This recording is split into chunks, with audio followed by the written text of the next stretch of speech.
Un centro de investigación denominado Observatorio Laboral de las Altas Montañas, donde los distintos medios de comunicación a nivel regional hemos denunciado las diversas situaciones de la clase obrera, de la clase trabajadora. Por ahí dicen que la historia oficial es la historia oficial de la clase dominante. Es decir, hace más de 106 años se decía y se sigue diciendo que la revolución había empezado en 1910 con Francisco y Madero. Revisamos un poco la historia. La historia señala que quien levantó a este país en contra del dictador Porfirio Díaz no fue aquel terrateniente norteño que nació en cuna de seda. No fueron ni Álvaro Obregón ni Carranza. Simplemente ellos fueron los últimos en montarse en aquella revolución social de 1910. La revolución de aquel entonces la habían empezado los obreros. Precisamente aquí, donde era la más grande zona industrial de todo México, conocida como la Manchester mexicana.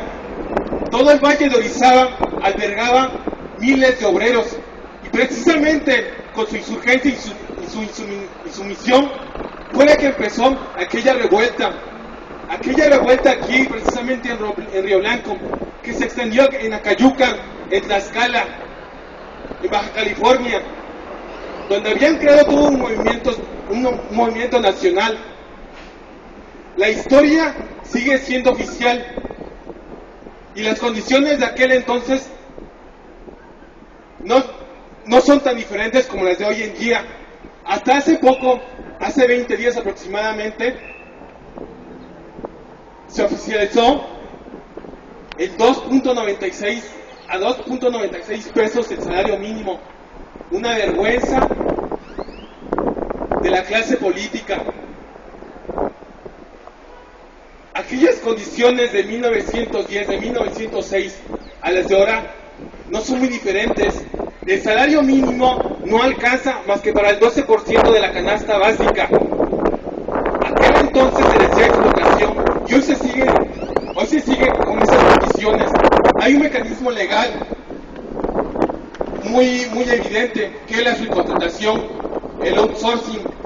Mediante ese mecanismo legal han liquidado todas las conquistas laborales, todos los derechos de la clase obrera, toda prestación de aguinaldo, toda prestación de vacaciones y toda conquista obrera que se había ganado en aquel entonces. La pobreza tiene un vacío político, tiene una función política.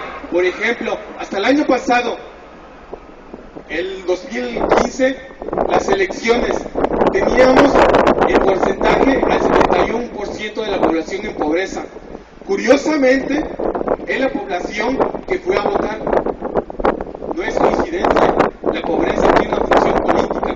Entre más pobres, hay más votación. Y para este año tienen el mismo margen. Hay más pobres y parece que habrá más votantes, al parecer. Pero tienen otro mecanismo, una bandera política, y es la del aumento salarial. Esto es un engaño. No se puede aumentar el salario hasta 86.6%. Eso es deseable para nosotros.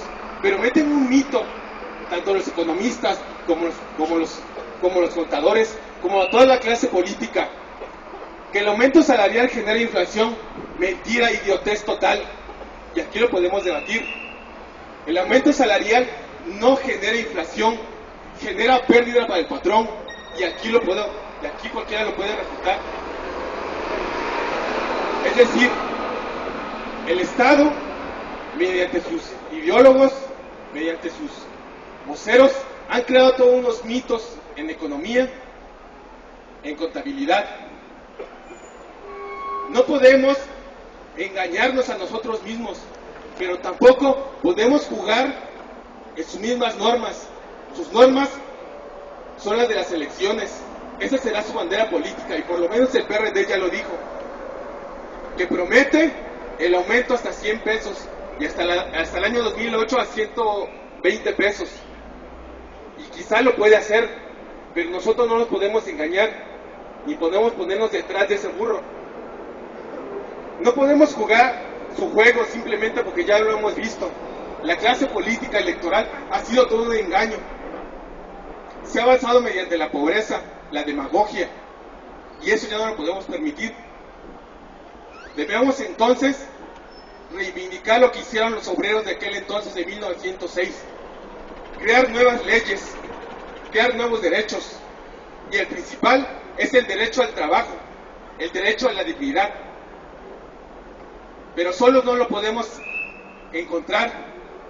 Debemos encontrar alianzas, buscar alianzas, no solamente con los trabajos del magisterio, no solamente con los de Pemex, no solamente con los burócratas que ya les pegaron y les volverán a pegar. ¿Por qué? Porque se están moviendo solos. Mientras nos movamos solos, nos pegarán uno a uno. Y lo que nosotros decimos es una unidad de clase, una unidad independiente para un proyecto político de la clase trabajadora. Muchas gracias. Quiere cantar que vamos a triunfar, avanzan ya bandera. La mujer en la revuelta del 7 de enero tuvo gran participación.